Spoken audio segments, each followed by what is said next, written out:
Hello students, welcome to the world of biology વિશ્વની અંદર આપ સૌનું સ્વાગત કરું છું.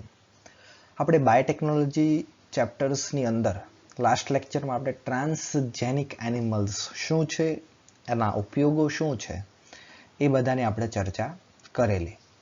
તો હવે પછીનું જે 2 લેક્ચર છે એની અંદર આજે આપણે વાત કરીશું નૈતિક પ્રશ્ન એટલે કે એથિકલ ઇશ્યુ અને બાયો પેટન્ટ એટલે કે જીવ પેટન્ટ શું છે, એનાથી શું ફાયદો થાય છે, શું નુકસાન થતા હોય છે, એ બધાની આપણે ચર્ચા કરીશું. તો સ્ટુડન્ટ્સ, એથિકલ ઇશ્યુનો મતલબ સ્ટુડન્ટ્સ એવો થાય કે જ્યારે આપણે આવા પ્રયોગો કરીએ છીએ એ કોઈ સૂક્ષ્મજીવો ઉપર, કોઈ એનિમલ્સ ઉપર, તો એ શું નૈતિકતાની દ્રષ્ટિએ યોગ્ય છે, શું સાચું અને શું ખોટું, એને આપણે કહીએ છીએ એથિકલ ઇશ્યુ, નૈતિક પ્રશ્ન. સામાજિકતાની રીતે, માનવતાની રીતે શું આપણે સૂક્ષ્મ જીવોનો ઉપયોગ કરવો આપણા હિત માટે, બરાબર છે, આપણા ફાયદા માટે, એ શું યોગ્ય છે કે કેમ, એ સમજાવતા પ્રશ્ન એટલે કે એથિકલ ઇશ્યુની આજે આપણે સમજ લેવાના છીએ અને સાથે સાથે જીવ પેટન્ટની પણ આપણે વાત કરીશું. તો આવી આપણે એને સમજવાનો પ્રયત્ન કરીએ.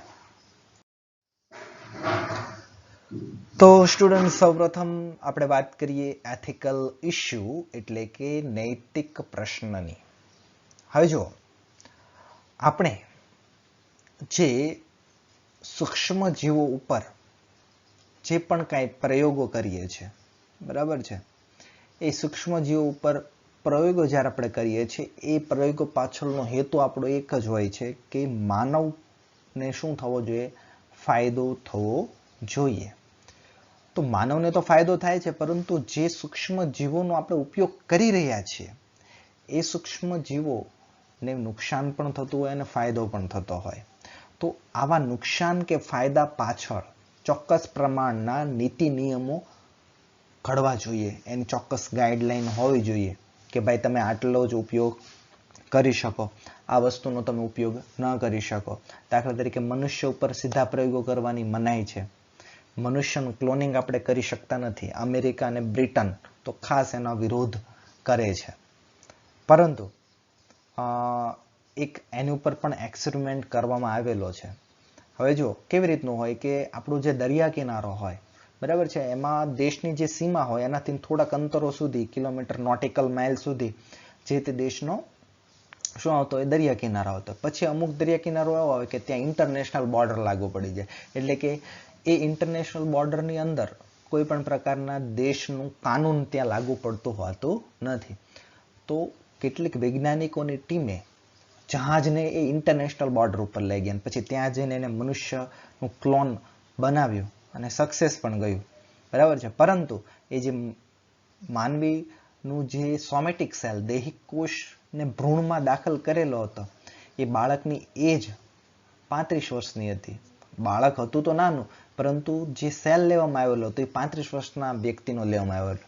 એટલે એ કોષની જેનેટિક સાયકલ પ્રમાણે એ બાળકની ઉંમર કેટલી થઈ ગઈ, 35 વર્ષની થઈ ગઈ. છે નાનો, પરંતુ સેલની દ્રષ્ટિએ સેલનો પણ એજ ટાઈમ હોય છે, બરાબર છે. એટલે આ વ્યક્તિ જ્યારે 70 વર્ષનો થાય ત્યારે એ બાળક જે છે એ ઓલરેડી કેટલા વર્ષનો થઈ ગયો હોય, 35 વર્ષનો, બરાબર છે. એટલે 35 વર્ષનો ગેપ જે છે એ કન્ટિન્યુઅસલી જોવા મળવાનો છે, બરાબર છે. અત્યારે એ વ્યક્તિ 35 વર્ષનો છે જ, બરાબર છે, અને ઓલરેડી એ બાળકની ઉંમર છે બાળક, પરંતુ એજ એના સેલ્સની એજ કેટલી છે, 35 વર્ષની તો છે જ, બરાબર છે. પછી જ્યારે એ વ્યક્તિ 70 વર્ષનો થશે ત્યારે બાળકની એકચ્યુઅલ ઉંમર 35 વર્ષ હોય, પરંતુ હોય એ 70 વર્ષનો થાય, બરાબર છે. કારણ કે સેલ તો સેલ જ છે, સેલની એજ તો તમે કંઈ ચેન્જ કરી શક્યા નથી. તો આ રીતે જો નોર્મલી બાળકને ઉત્પન્ન થવા દીધું હોત તો એ બાળકની 0થી એજ ચાલુ થાત, પરંતુ તમે એનું ક્લોનિંગ કર્યું એટલે 35 વર્ષના સોમેટિક સેલ્સને તમે ભ્રૂણની અંદર ટ્રાન્સફર કરી નાખ્યો, તો એ બાળકની 35 વર્ષની એજ તો એ તમે ઘટાડી દીધી. તો આ રીતનું કરવું એ શું યોગ્ય છે? એટલે જ્યારે પણ તમે કોઈ કુદરતના નિયમ વિરુદ્ધ છેડછાડ કરો છો તો એની માટે ચોક્કસ નિયમ, કાયદા, કાનૂન જે છે એ હોવા જોઈએ, ચોક્કસ એના માપદંડ છે એ હોવા જોઈએ કે આ વસ્તુ ઉપર રેસ્ટ્રિક્શન હોવું જોઈએ કે આટલો જ તમે એનો ઉપયોગ કરી શકો, બરાબર છે. તો એક એક વસ્તુને આપણે સમજવાનો પ્રયત્ન કરીએ. તો કે બધી માનવીય પ્રવૃત્તિ કે જે સજીવો માટે મદદરૂપ અથવા તો નુકસાનકારક હોય છે તેના નીતિ નિયમો મૂલ્યાંકન માટે કેટલાક નૈતિક માપદંડો હોવા જરૂરી છે. માનવ પ્રવૃત્તિ માટે જે આપણે સૂક્ષ્મ જીવોનો ઉપયોગ કરીએ છીએ એ સૂક્ષ્મ જીવોના ઉપયોગ ઉપર નીતિ નિયમો હોવા ખૂબ જરૂરી છે. બરાબર છે. આ નૈતિક મુદ્દાઓનું જૈવિક મહત્વ જે છે એ રહેલું છે. બરાબર છે. કારણ કે જે તે સજીવ જે છે એને તો એ તમે જ્યારે ટ્રાન્સજેનિક કરો છો, જેનેટિક્સને ટ્રાન્સફર કરો છો ત્યારે એ જે તે સજીવ હોય છે એને પણ દુઃખ જે છે એ થતું હોય છે, પેઇન જે છે એને થતું હોય છે. તો જ્યારે આપણે આવા મુદ્દાઓને મૂકીશું, કાયદા કાનૂન રાખીશું, નીતિ નિયમ ઘડીશું તો જે તે સજીવને જે છે એને ફાયદો થશે. બરાબર છે. જ્યારે આપણે જનનિક રૂપાંતરણ સજીવોની અંદર કરીએ છીએ તો નિષન તંત્રમાં જ્યારે એ સજીવ પહોંચી જાય તો એ સજીવ નિષન તંત્રમાં અણધાર્યું પરિણામ છે લાવી શકે છે. તમને ખબર હોય નેચરલી તો એ એવું સજીવ કોઈ હતું નહીં, પરંતુ તમે જેનેટિકલી મોડિફાઈડ ઓર્ગેનિઝમને જ્યારે તમે નિષન તંત્રમાં મૂકી દો તો બની શકે છે એવું. અત્યારે તો ન વાંધો આવે, પરંતુ વર્ષો પછી એ સજીવનું પ્રભુત્વ વધી જાય એવું બની શકે. તમારી નેચરલ જે કુદરતી સ્પીસીસ હતી એનો નાશ થઈ જાય એવું બની શકે. આપણી ઇકોસિસ્ટમ છે આખી ચેન્જ થઈ જાય. આપણે ઇકોસિસ્ટમમાં આ રીતના પિરામિડ આપણે સમજેલા છે ધોરણ 10માં કે નીચે કોણ હોય? ઉત્પાદકો હોય. બરાબર છે. વનસ્પતિને પછી તૃણાહારી હોય, પછી માંસાહારી, પછી ઉચ્ચ માંસાહારી હોય. અને એમાં બની શકે કે તમે આ જે જનનિક રૂપાંતરિત સજીવ છે નિષન તંત્રમાં મૂકી દો તો આ જે ઉત્પાદકનો આખો પિરામિડ છે એ ચેન્જ થઈ શકે.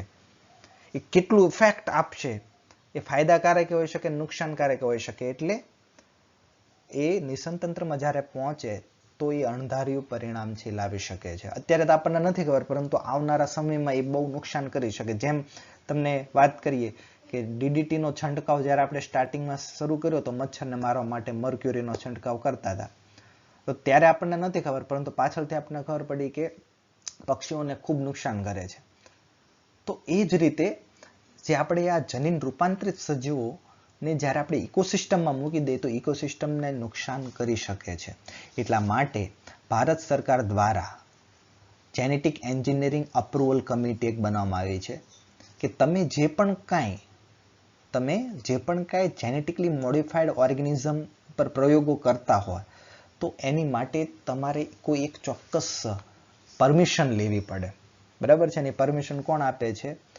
આ કમિટી આપે છે, જેનેટિકલી એન્જિનિયરિંગ અપ્રિસિયલ કમિટી, જે ministry of environment, forest and climate ચેન્જીસના અંડરની અંદર આવે છે ગવર્મેન્ટ ઓફ ઇન્ડિયા દ્વારા. જો આપણે ઇન્ડિયાની વાત કરીએ તો ઇન્ડિયાની અંદર તમારે કોઈ પણ પ્રયોગ કરવા હોય તો તમારે પહેલા GEAC, જેને GX તરીકે પણ આપણે ઓળખીએ છીએ, એની તમારે પરમિશન લેવી જોઈએ. બરાબર છે. એ તમને ચોક્કસ નીતિ નિયમો આપે કે તમારે આ તમારો પ્રયોગ કરવો છે, વાંધો નહીં કરો, પરંતુ તમારે આટલી ગાઈડલાઈન ફોલો કરવી પડશે, તમારે આટલા નિયમોનું પાલન કરવું પડશે. તમે ગમે ઉપર પ્રયોગો ડાયરેક્ટલી સ્ટાર્ટ કરી શકતા નથી. એટલે તમારે કાંઈ પણ કાર્ય આવું કરવું હોય તો એની પાછળ એક સંગઠન ભારત સરકારે બનાવ્યું છે જેનું નામ શું છે? Genetically engineering approval committee, GEAC. બરાબર છે. આ સંગઠનનું કામ શું છે? તો કે જે જેનેટિકલી મોડિફાઈડ ઓર્ગેનિઝમ ઉપર જે સંશોધન થતું હોય, બરાબર છે, એ સંશોધન કરવું હોય તો એની માન્યતા એ પોતે આપે. બરાબર છે. પછી તમે એ જે જેનેટિકલી મોડિફાઈડ ઓર્ગેનિઝમ બનાવી નાખશો તો મનુષ્યને કેટલો એનો ફાયદો થવાનો છે. બરાબર છે. મનુષ્યને ફાયદો થાય છે કે નહીં એ બધાનો નિર્ણય છે કોણ લેતું હોય છે? GEAC લેતું હોય છે. ઓકે. તો નૈતિકતામાં સ્વૈચ્છિક સિદ્ધાંતનો સમાવેશ થાય છે જે લોકોની વર્તણૂકને નિયંત્રિત કરે છે. બરાબર છે. નૈતિકતા જે છે, માનવતા જે છે, એ સ્વૈચ્છિકતા ઉપર આધાર રાખે છે. બરાબર છે. બધા લોકોની સમજ શક્તિ જે છે એ અલગ અલગ હોય છે. બરાબર છે. ફોર એક્ઝામ્પલ, કોઈ વ્યક્તિ જે છે મટન ખાય છે, બરાબર છે, તો આપણે એવું ન કહી શકીએ કે એ વ્યક્તિ છે બહુ ખોટું કરી રહ્યો છે. બરાબર છે. એ એની રીતે સાચો હોઈ શકે. બરાબર છે. અને એની જરૂરિયાત હોઈ શકે. તો આ જે નીતિ નિયમો છે, નૈતિકતા જે છે ને એ વ્યક્તિગત વિચારધારા ઉપર આધાર રાખે છે. લોકોની વિચારધારા, કોઈ લોકોને ન ગમતું હોય, કોઈ લોકોને ગમતું હોય, તો એ વ્યક્તિગત સોચ ઉપર આધાર રાખે છે. બરાબર છે. એટલે ઘણા લોકોને ખોટું લાગી શકે, ઘણા લોકોને ખોટું ન પણ લાગી શકે. એટલે નૈતિકતા જે છે ને એ વ્યક્તિગત વિચારધારા ઉપર આધારિત છે. બરાબર છે.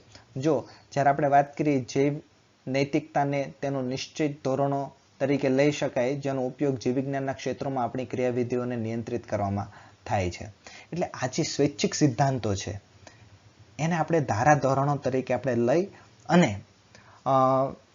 કોઈ પણ જેનેટિકલી મોડિફાઈડ ઓર્ગેનિઝમ બનાવવા કે ન બનાવવા એની ઉપર આપણે આ એક નૈતિકતાનો વિચાર છે એ કરવો જોઈએ કે લોકોને શું વિચારશે, લોકો કેવી એની ઉપર અસર થશે. તો આ જૈવ નૈતિકતા જે છે એના ધોરણોને લઈ અને આપણે જે વિજ્ઞાનમાં જે નવા નવા સુધારા કરીએ છીએ, પરંતુ આપણે ખાસ આ એક વાતનું યાદ રાખવું પડે કે લોકોની નૈતિકતાનું શું, લોકો શું વિચારશે. બરાબર છે. એના આધારે આપણે ચોક્કસપણે કોઈ પણ સુધારા વધારા કરી શકીએ, પરંતુ એના ધોરણ તરીકે આપણે નૈતિકતાને રાખવી ખૂબ જરૂરી છે. આજના સમયમાં બાયોટેકનોલોજી, ખાસ કરીને પુનઃસંયોજિત ડીએનએ ટેકનોલોજીનો ઉપયોગ જીવ વિજ્ઞાનમાં વિવિધ માર્ગે લઈને લોકોના શોષણ માટે પણ કરવામાં આવે છે. એવું પણ થઈ શકે છે. જો બાયોટેકનોલોજીનો ઉપયોગ સારો પણ છે અને ઘણા લોકો માટે શોષણરૂપ પણ સાબિત થાય છે. તમને એક એક્ઝામ્પલ આપીને સમજાવું. ઘણા લોકોની નૈતિકતામાં ફાયદો થાય છે અને ઘણાને બહુ શોષણ થઈ જતું હોય.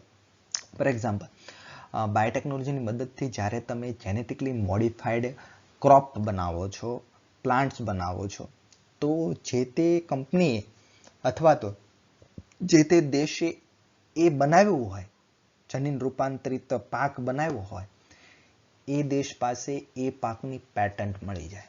મતલબ પછી તમે એ પાકને વાવી ન શકો. વાવવું હોય તો તમારે એ દેશની પાસે શું લેવી પડે? પરમિશન લેવી પડે, કારણ કે એ દેશ પાસે એની પેટન્ટ છે. એ તમને પરમિશન આપે પછી જ તમે એને વાવી શકો. બરાબર છે. એટલે દાખલા તરીકે ખૂબ ઉત્પાદન ક્ષમતા ધરાવતો ક્રોપની વેરાયટી છે. બરાબર છે. હવે તમારે દેશ પાસેથી જ પરમિશન લેવી પડે. તમે એ દેશની પરમિશન વગર તમારા દેશમાં વાવી પણ ન શકો. તો જે દેશમાં દાખલા તરીકે ભૂખમરો થયો હોય, બરાબર છે, અને જે દેશ પાસે પેટન્ટ છે એ દેશના આ દેશમાં જે જગ્યાએ ભૂખમરો થયો છે એ દેશના સંબંધો સારા ન હોય તો એને પરમિશન નહીં દે, તો એ દેશના લોકો તો ભૂખમરો થઈ જાય. તો ત્યાં એ દેશના લોકોનું શું થઈ ગયું? શોષણ થઈ ગયું. એટલે બાયોટેકનોલોજી જે છે એ શોષણ પણ થઈ શકે છે અને સામેવાળી દેશને ફાયદો થયો. તો નૈતિકતાની દ્રષ્ટિએ એકને ફાયદો થયો છે અને એકને શું થયું છે? નુકસાન થયું છે. એટલે બાયોટેકનોલોજી જે છે એ આપણે બધા પ્રોસ્પેક્ટથી જોવું પડશે કે લોકોને એમાં, કારણ કે બાયોટેકનોલોજી ઘણા લોકોનું શોષણ પણ થાય છે. બરાબર છે. અને આ એના એક્ઝામ્પલ છે અને આગળ આપણે ઘણા આવા એક્ઝામ્પલની ચર્ચા પણ કરવાના છીએ. બાયોટેકનોલોજીને લાગતા વળગતા મુખ્ય નૈતિક પ્રશ્નો સંબંધિત નીચે આપણે ચર્ચા કરીએ. મેં તમને વાત કરી કે આવા તો ઘણા બધા પ્રશ્નો છે. સમજીએ. બાયોટેકનોલોજીમાં પ્રાણીઓનો ઉપયોગ કરવાથી તેઓને ખૂબ જ સહન કરવું પડે છે. સ્ટુડન્ટ્સ, જ્યારે આપણે ઇન્જેક્શન આપતા હોય છે, બરાબર છે, બની શકે છે કે તમે જે જીન ટ્રાન્સફર કર્યું એ પ્રાણીને સેટ ન પણ થાય અને એ પ્રાણીને ખૂબ અન્ય બીજા રોગ થઈ જાય અને રોગના કારણે પ્રાણી ખૂબ સહન કરીને મૃત્યુ પણ પામી શકે. બરાબર છે. અને સેટ થઈ જાય તો કોઈ પ્રોબ્લેમ નથી. સેટ થઈ ગયા પછી પરંતુ એની અંદર બીજા પણ કાર્યને ઇફેક્ટ આવી શકે છે. એટલે જ્યારે પણ તમે આવા જનીનને, પરજાત જનીનને તમે ચોક્કસ પ્રાણીની અંદર દાખલ કરો છો ત્યારે એ પ્રાણીને ખૂબ સહન કરવું પડે છે. બરાબર છે. અને આપણે એ પ્રાણીનો ઉપયોગ ખાલી ફેક્ટરી તરીકે જ કરતા હોય. આપણે શું કામ છે? જીન નાખો જે તે પ્રાણીની અંદર, પ્રાણી સહન કરશે અને નીપજ આપશે, નીપજ આપણે લેતા જઈશું. એટલે એ પ્રાણીનું તો આપણે શોષણ જ કરીએ છીએ. તો નૈતિકતાની દ્રષ્ટિએ એ પણ યોગ્ય છે નહીં. તો આપણે તો આવા ઘણા બધા પ્રશ્ન જોઈએ. પહેલો તો પ્રશ્ન, નૈતિકતાનો પ્રશ્ન પહેલો કયો છે? તો કે જ્યારે આપણે પ્રાણીઓનો ઉપયોગ કરીએ છીએ તો પ્રાણીઓને ખૂબ શું કરવું પડે છે? વિદ્યાર્થીઓ, સહન કરવું પડે છે. આ પહેલો નૈતિકતાનો પ્રશ્ન. બીજું, જો અહીંયા આપણને ઇમેજ પણ દેખાય છે. જો આ વાનરને ઇન્જેક્શન દેવા માટે કોઈ ઇન્સ્ટ્રુમેન્ટથી એને ગરદન જે છે એને પકડી રાખ્યો છે, હાથને બાંધી દેવામાં આવે છે અને પછી ઇન્જેક્શન દાખલ કરવામાં આવશે. બરાબર છે.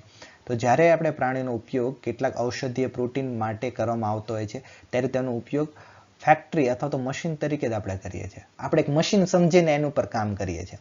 જીન નાખવાનું, ઇન્જેક્શન દે અને વાંદરાના જીન સાથે મેચ થાય અને પર એક્ઝામ્પલ એ પ્રોટીન બનાવતો હોય, પ્રોટીન આપણે લઈ લઈએ, પછી ફરીથી પ્રોટીન ખૂટી જાય એટલે ફરીથી ઇન્જેક્શન દઈશું. એટલે કે આપણે મશીનની જેમ એની ઉપર કામ કરાવે છે. હકીકતમાં એ સજીવ છે, બરાબર છે. તો અહીંયા એ પ્રાણીના દર્દનું શું? તો એનું તો એ શોષણ જ થયું, આપણને ફાયદો થયો, પરંતુ એ પ્રાણીને તો શોષણ જ થયું. તો નૈતિકતાની દ્રષ્ટિએ યોગ્ય કહેવાય નહીં. એક જાતિમાંથી અન્ય જાતિમાં પારજનીનની ફેરબદલી એ જાતિની પ્રમાણિકતામાં ભંગ કરે છે. નેચરલી, કુદરતે, દાખલા તરીકે કોઈ નોર્મલ બંદર છે, બરાબર છે, વાંદરો છે, તો એના કુદરત દ્વારા જે જીન છે એના જીન છે. પણ તમે બહારથી કોઈ અન્ય પ્રાણીનો જીન એની અંદર દાખલ કરો છો અને પછી એના સ્વરૂપમાં એમાં ચેન્જીસ આવે છે, તો કુદરત કરતા આપણે કૃત્રિમ રીતે ફેરબદલી કરી, તો એ જાતિની પ્રમાણિકતાનો પણ શું થયો? ભંગ થયો. કુદરત કરતા આપણે અન્ય પ્રાણી બનાવ્યું અને બની શકે કે એ વાનર જાતિ માટે સમસ્યારૂપ બની જાય, બરાબર છે. આપણે શું કરીએ છીએ તો કે ઉંદરની સાઇઝ કરતાં મોટી સાઇઝના ઉંદર કરી દઈએ છીએ, બરાબર છે. તો આપણી માટે ફાયદો, પરંતુ બની શકે કે બીજા જે નોર્મલ જે ઉંદર છે એનો નાશ થઈ જાય, બરાબર છે. આ જે મકડી છે, મકડી, કરોળિયા, એ કરોળિયાની જો આપણે સાઇઝ વધારી દઈએ ને તો કરોળિયાની સંખ્યા એટલી બધી છે કે એક એક કરોળિયો જો મોટી સાઇઝનો થઈ ગયો તો મનુષ્યની જાતિ પણ નાશ થઈ જાય, એવું બની શકે, બરાબર છે. એટલે પ્રમાણિકતાનો ભંગ થાય છે જ્યારે પણ આપણે છેડછાડ કરીએ છીએ કુદરત સિવાયની, બરાબર છે. તો આ પણ એક ઇસ્યુ છે. એક તો જાતિની પ્રામાણિકતામાં ભંગ થાય, જાતિની પ્રામાણિકતામાં ભંગ થાય, પછી ફેક્ટરી તરીકે સમજીએ છીએ, પછી પ્રાણીઓને ખૂબ સહન કરવું પડે છે. હવે નેક્સ્ટ પોઈન્ટ જોઈએ, માનવના જનીનની પ્રાણીઓમાં ફેરબદલી માનવ માટે મોટી દહેશત છે. મનુષ્યના જનીનને જ્યારે આપણે અન્ય પ્રાણીઓની અંદર દાખલ કરીએ છીએ તો માનવ માટે પણ એ મોટી દહેશત સાબિત થઈ શકે એવું છે. તમે હોલિવૂડના એના મૂવીમાં જોતા હશો કે ડાયનોસરની કે એની અંદર આપણે કોઈ ચેન્જીસ કર્યા, બરાબર છે. એ તો પિક્ચર્સ છે, બરાબર છે, પરંતુ સંભાવના આધારિત હોય છે, બરાબર છે. કોઈ એવા કરોળિયા ઉપર કે આપણે એક્સપેરિમેન્ટ કરીએ અને કરોળિયો માનવ જાતિને જ નાશ કરી નાખીએ, એવું બની શકે. તમે રોબોટ 2 મૂવી જોયું હશે, તો રોબોટ છે મનુષ્ય, માનવે જ રોબોટને બનાવ્યો, પરંતુ રોબોટ છે મનુષ્ય ઉપર જ તે હક જમાવી દે છે. તો આવું બની શકે. એટલે આવનારા સમયમાં જો આપણે આવું કાર્ય ચાલુ રાખીશું તો બની શકે કે એકાદું પ્રાણી એવું આવી જાય કે માનવ જાતનો જ નાશ કરી નાખે, તમે જે જેનેટિકલી મોડિફાઈડ ઓર્ગેનિઝમ બનાવવું એ. એટલે મનુષ્ય માટે મોટી દહેશત સાબિત થઈ શકે, બરાબર છે. બાયોટેકનોલોજી એ સજીવો માટે મર્યાદા સમાન છે, જેનો ઉપયોગ માત્ર મનુષ્યના લાભ માટે જ કરવામાં આવે છે, બરાબર છે. આ બાયોટેકનોલોજી છે એ સજીવોની માટે મર્યાદા સમાન છે. એની અંદર જો આપણે આપણા લાભ માટે જ તે કરીએ છીએ તો આ આપણી માટે તો એ ઓકે છે, વાંધો નહીં, પરંતુ બીજા સજીવોના લાભ માટે કે આપણે નથી કરતા. બીટી કપાસ આપણે બનાવ્યો, કપાસને ફાયદો થયો, કે કપાસને ઈયળથી બચી શકે છે, પરંતુ અલ્ટિમેટલી આપણો ગોલ તો એ જ છે કે એમાંથી કપાસની ઉત્પાદન ક્ષમતા વધે. અલ્ટિમેટલી લાભ તો આપણો જ હોય છે. એટલે આપણા લાભ માટે આપણે બધા જ સજીવોનો શું કરીએ છીએ? ઉપયોગ કરીએ છીએ. તો ત્યાં એક મર્યાદા છે. આપણે એવું નથી કરતા કે બીજા પ્રાણીઓને ફાયદો થાય તો એની માટે આ બાયોટેકનોલોજીનો ઉપયોગ કરીએ. બાયોટેકનોલોજીથી જૈવ વિવિધતા જોખમ સાથે અણધાર્યું જોખમ પર્યાવરણમાં લાવી શકે છે. બની શકે કે દાખલા તરીકે મેં તમને એક ઉદાહરણ આપ્યું કે દાખલા તરીકે કોઈ ક્રોપ્સમાં તમે જેનેટિક વેરિએશન લાવ્યા, બરાબર છે, અને એ જે વનસ્પતિ તમે જંગલમાં ઉગાડી અને બની શકે કે નોર્મલ જે દેશી જે વનસ્પતિ હતી એની ઉપર એ પ્રભુત્વ જમાય દે, દેશી વનસ્પતિનો નાશ કરી નાખે, તો જે વિવિધતા છે એ પણ જોખમાઈ શકે છે. એટલે સજીવોની જે વિવિધતા છે એ જોખમમાં આવી શકે છે. તો આ બધા નૈતિકતાના પ્રશ્ન છે. કયા કયા પ્રશ્ન? ફરીથી એક વખત રિપીટ કરું છું. એક તો જ્યારે આપણે આવા જનને ટ્રાન્સફર કરતા હોય છે ત્યારે પ્રાણીઓને ખૂબ સહન કરવું પડે છે. પછી આપણે એનો ફેક્ટરી તરીકે ઉપયોગ કરીએ છીએ. પછી જાતની અંદર કુદરતી જાતમાં આપણે ફેરફાર કરીએ છીએ તો પ્રામાણિકતાનો ભંગ થાય છે. બની શકે છે કે મનુષ્ય માટે મોટી દહેશત સાબિત થઈ શકે, બરાબર છે. જૈવ વિવિધતામાં પણ જોખમ ઉત્પન્ન થઈ શકે છે. મનુષ્ય માટે સજીવો માટે મર્યાદા સમાન છે, કેમ કે આપણે ખાલી ફક્ત મનુષ્યના લાભ માટે જ યુઝ કરીએ છીએ. તો એ પણ એક મર્યાદા છે. તો નેક્સ્ટ ટોપિક આપણે હવે સમજીએ, બાયો પેટન્ટ. પહેલા તો મતલબ સમજી લઈએ કે પેટન્ટનો મતલબ શું થાય. પેટન્ટ તમે એવું નામ તો સાંભળેલું હશે. આ પેટન્ટ તો કોઈ પણ ફિલ્ડ પાછળ આપણને આપવામાં આવતું હોય છે. પેટન્ટ એવા વ્યક્તિને આપે કે જેણે કોઈ નવી શોધ કરી હોય, બરાબર છે, અને શોધનું પૂરેપૂરો હક એ જે તે વ્યક્તિ પાસે રહે એ માટે ગવર્મેન્ટ છે એને પેટન્ટ આપે. પછી એ વ્યક્તિ ઉપર આધાર રાખે કે વ્યક્તિ એ પેટન્ટ કોઈ અન્ય કંપનીને આપી શકે અને એ વ્યક્તિ પેટન્ટને બદલે સામે પૈસા લેશે, બરાબર છે. તો એથી જે તે સંશોધક છે એની શોધ પાછળ એને એનો મૂલ્ય છે એ મળે એ માટે ગવર્મેન્ટ શું આપતી હોય છે? પેટન્ટ આપતી હોય છે. ફોર એક્ઝામ્પલ, તમે એક નવું જ કારનું સ્ટ્રક્ચર શોધ્યું, ડિઝાઇન શોધી, બરાબર છે, ડિઝાઇન શોધીને પછી તમે એની પેટન્ટ લઈ લો ગવર્મેન્ટ પાસેથી. પછી અલગ અલગ ફોરવ્હીલની કંપની છે તમારી પાસે આવશે અને કહેશે કે અમને આ પેટન્ટ આપો, એટલે તમે એની પાસેથી પૈસા લેશો અને તમે એ વ્યક્તિને આ ફોરવ્હીલની કંપનીને શું આપી દેશો? પેટન્ટ આપી દેશો, બરાબર છે. પછી એ લોકો યુઝ એનો કરી શકે.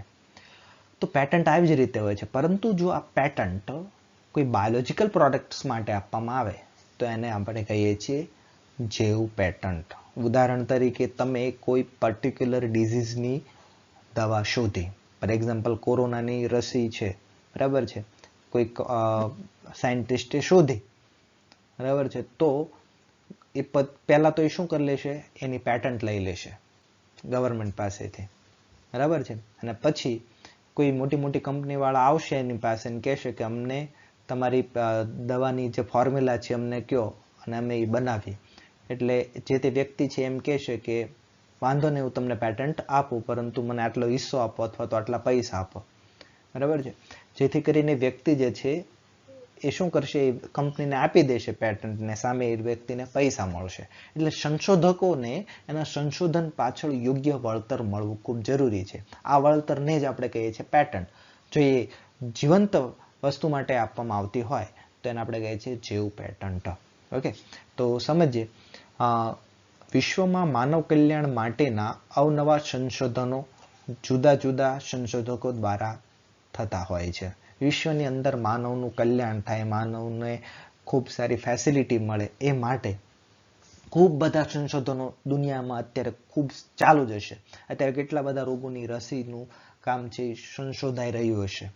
તો જ્યારે કોઈ સંશોધક, સાયન્ટિસ્ટ એ શોધ કરી લે છે તો એ શોધ પાછળનો વાસ્તવિક હક એ કોનો છે? જે તે વૈજ્ઞાનિકનો જ છે.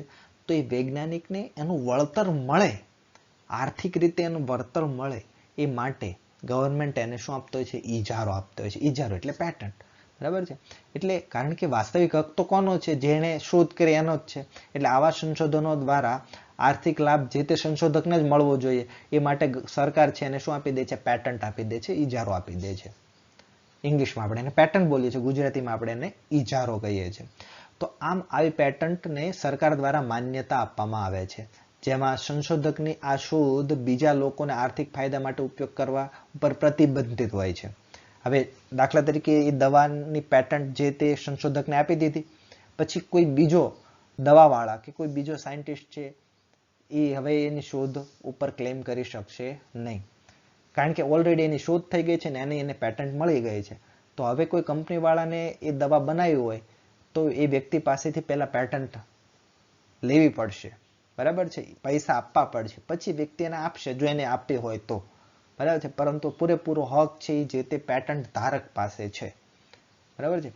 બીજા વ્યક્તિ એ દવાનો ઉપયોગ કે કોઈ પણ શોધ જે કરેલો છે, ઇન્વેન્શન કરેલું છે, એની ઉપર અન્ય વ્યક્તિ માટે પ્રતિબંધિત કરી દે છે આ પેટન્ટ.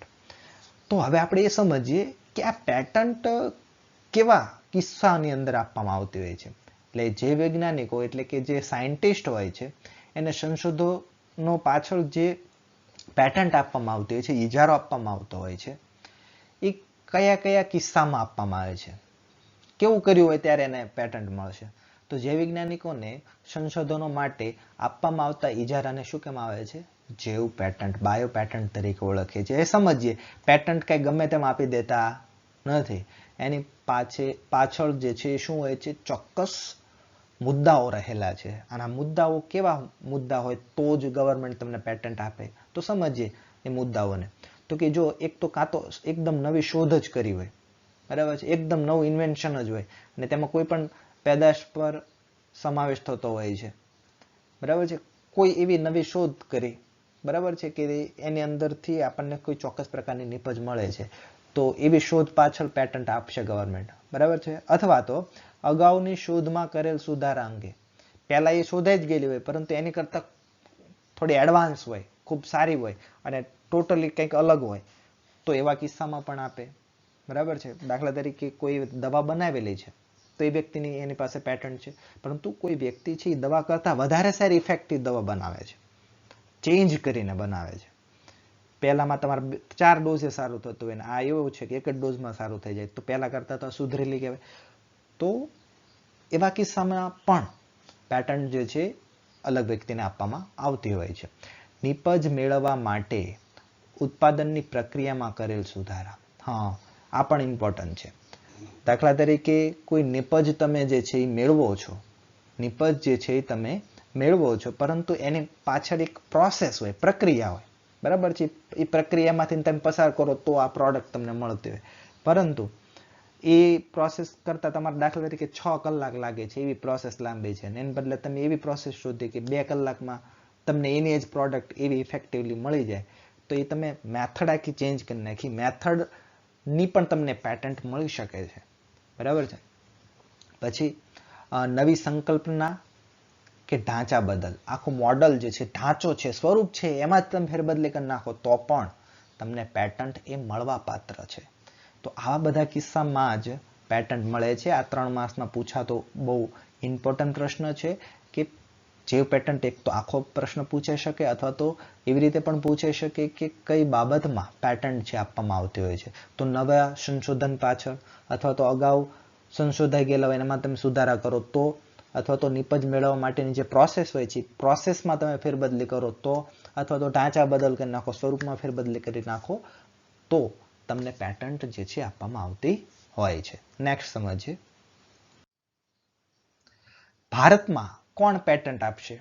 તો ભારતની અંદર ઇન્ડિયન પેટન્ટ એક્ટ 1970 ની અંદર ગવર્મેન્ટ ઓફ ઇન્ડિયાએ એક એક્ટ બહાર પાડ્યો, ઇન્ડિયન પેટન્ટ એક્ટ 1970 ની અંદર, બરાબર છે.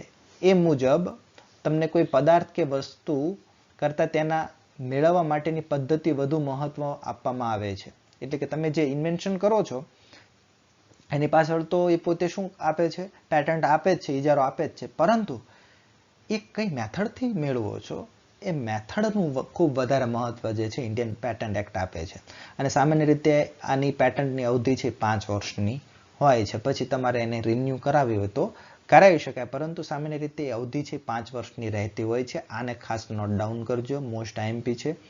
યલો બોર્ડરની અંદર પણ તમને દર્શાવી દઉં છું, હાઇલાઇટ કરું છું. અવધિ કેટલી હોય છે? જે તે વ્યક્તિ પાસે 5 વર્ષની રહે, પછી રિન્યુ કરાવવી પડતી હોય છે. જેમ કે આપણે લાયસન્સ હોય 20 યર્સ બાદ તમારે રિન્યુ કરાવવું પડે, તો એમ આ પેટન્ટની અવધિ 5 વર્ષની રહેતી હોય છે. હવે આ જે પેટન્ટ આપી હોય, 1 વર્ષની અંદર બની શકે કે સાયન્ટિસ્ટોને ઘણી બધા અલગ અલગ ફિલ્ડ માટે પેટન્ટ પાછળ શું આપવામાં આવતો છે? એવોર્ડ આપવામાં આવતો. સંશોધન તો ઘણા બધા થઈ ગયા, પેટન્ટ તો ઘણી બધી મળી ગઈ હોય, પરંતુ ખૂબ સારામાં સારી પેટન્ટ કઈ છે એની પાછળ એવોર્ડ ગવર્મેન્ટ આપતી હોય છે. તો હવે મુદ્દા સમજીએ કે જે પેટન્ટ જે આપવામાં આવે છે એના એવોર્ડ જે આપવામાં આવતો છે, એવોર્ડના પણ ચોક્કસ ક્રાઇટેરિયા હોય છે.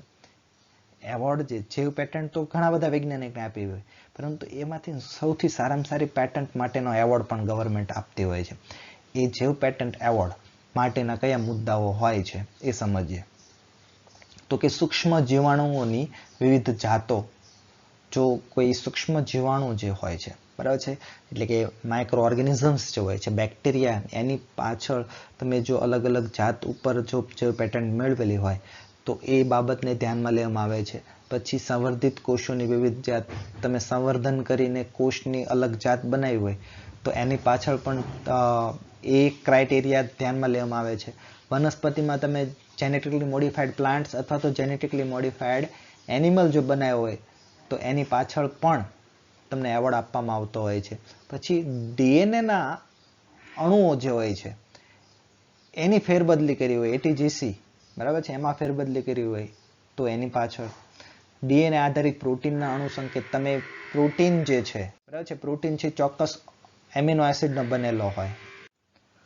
પછી તો એ પ્રોટીન જે છે એ પ્રોટીન ચોક્કસ કોનો બનેલો હોય છે, એમિનો એસિડનો બનેલો હોય છે. તો એ સિક્વન્સ પાછળ પણ તમને આવડ આપી શકે. બાયોટેકનોલોજીની પદ્ધતિ, બાયોટેકનોલોજીમાં આપણે જાણીએ છીએ વેક્ટરલેસ ટેકનિક છે, વાહકનો ઉપયોગ કરીએ છીએ, બરાબર છે. તો એની અંદર તમે કંઈક નવી જ ટેકનોલોજી બનાવો બાયોટેકનોલોજી માટે, જેમ કે આપણે માઇક્રો ઇન્જેક્શન, જીન ગન જેવી મેથડો છે, તેવી કંઈક નવી મેથડ તમે શોધ કરો તો એની પાછળ પણ એવોર્ડ મળી શકે.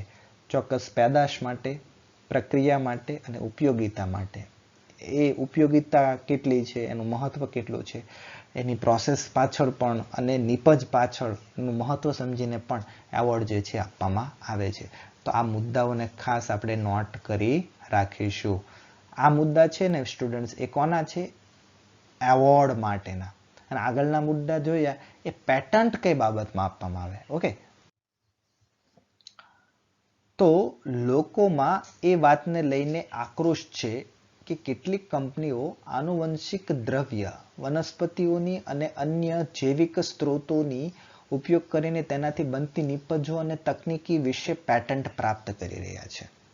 હવે સ્ટુડન્ટ્સ, આ લાઈનને આપણે સમજીએ તો કે લોકોની અંદર એ વાતને લઈને આક્રોશ હોય છે કે ઘણી કંપનીઓ શું કરે કે ચોક્કસ કોઈ વનસ્પતિ છે દાખલા તરીકે, બરાબર છે. હવે એ વનસ્પતિની અંદરથી એક ચોક્કસ પ્રકારની દવા બની રહી છે. તો એ દવા બનવાની પેટન્ટને લઈને આખી વનસ્પતિ ઉપર એ પોતે શું કરી દે? દાવો થોપી દે. કેવી રીતે? ફોર એક્ઝામ્પલ, જે હળદર હોય છે, બરાબર છે, એ હળદરની પેટન્ટ અમેરિકા પાસે છે, બરાબર છે. હળદરની પેટન્ટ કોની પાસે છે? અમેરિકા પાસે છે. તો હળદરમાંથી તમે હળદર લગાવી રહ્યા છો તો પણ એ હળદર તમે દવા તરીકે ઉપયોગ કરી, પણ તમારે પરમિશન છે એ અમેરિકા પાસે લેવી પડે. અમેરિકા તમને કહી શકે કે તમે હળદર કેવી રીતના યુઝ કરી શકે. તો એને તો આખા હળદર ઉપર જ, પ્લાન્ટ્સ ઉપર જ તે આખી શું કરી લીધી? પેટન્ટ લઈ લીધી. તો આમાંથી શું થાય? એ જૈવિક સ્ત્રોતનો ઉપયોગ કરી કંપનીએ પેટન્ટ લઈ લીધી, તો એનાથી પેટન્ટથી જે તે વ્યક્તિને ફાયદો થાય અને અન્ય વ્યક્તિને નુકસાન થઈ શકે છે. અહીંયા એ વસ્તુ સમજાવે છે. એટલે એ પોતે શું કરે કે વનસ્પતિમાંથી ચોક્કસ દ્રવ્યનો ઉપયોગ કરી અને પછી એની પેટન્ટ લઈ લે, અને પેટન્ટ લઈને આખી વનસ્પતિ ઉપર રોપ જમાવે કે તમે આનો યુઝ કરી શકો નહીં, કેમ કે પેટન્ટ અમારી પાસે છે. જેમ કે બાસમતી ચોખાની પેટન્ટ પણ અમેરિકા પાસે છે. તો તમારે એને વાવવા હોય તો તમારે પરમિશન કોને લેવી પડે? અમેરિકાને લેવી પડે. તો એક રીતે શું થઈ ગયું? એ ગવર્મેન્ટે એ વનસ્પતિ ઉપર પ્રભુત્વ જમાઈ દીધું, પછી તો શોષણ કર્યું એમ કહેવાય. હકીકતમાં આપણે તો વર્ષોથી બાસમતી ઉગાડતા હતા, પરંતુ પેટન્ટ એમની પાસે છે તો આપણે પરમિશન એની પાસે જ લેવી પડે. એટલે જે ઘણા સમય પહેલેથી જ ઓળખાયેલો હોય, વિકસિત અને ખેડૂતો દ્વારા તેના વિશેષ ક્ષેત્રને સ્થાનિક દેશના લોકો દ્વારા તેનો ઉપયોગ કરવામાં આવી રહ્યો હોય છે. હવે જો આ વસ્તુ તમને સમજાવું. ફોર એક્ઝામ્પલ, કે બાસમતી ચોખાની જો વાત કરું, બાસમતી ચોખા તો તમારા પપ્પા બધા ખાતા જ હતા. મહેમાન આવે ત્યારે આપણે એને પીરસતા હોય છે. તો એ તો આપણે પહેલેથી આપણા કલ્ચરમાં જ છે, આપણા પરંપરાગત ટ્રેડિશનની અંદર જ છે કે આપણે બાસમતી ચોખાનો ઉપયોગ કરીએ જ છીએ. પરંતુ અમેરિકાએ એની પેટન્ટ લઈ લીધી, તો વર્ષોથી આપણે એનો યુઝ કરતા જ હતા. સ્થાનિક રીતે વર્ષોથી આપણે એનો ઉપયોગ કરતા જ હતા, બરાબર છે. પરંતુ એ દેશ પાસે પરમિશન આવી ગઈ તો હવે આપણે એનો યુઝ સીધો કરી શકતા નથી. પહેલાં આપણે એની પરમિશન લેવી પડે છે. તો અહીંયા જે તે સ્થાનિક લોકોનું શું થયું? અધિકારોનું હનન થયું એવું કહેવાય. એટલે જે પેટન્ટની પ્રક્રિયામાં ઘણી સામાજિક સંસ્થાઓ પોતાનો વિરોધ પ્રદર્શિત કરે છે.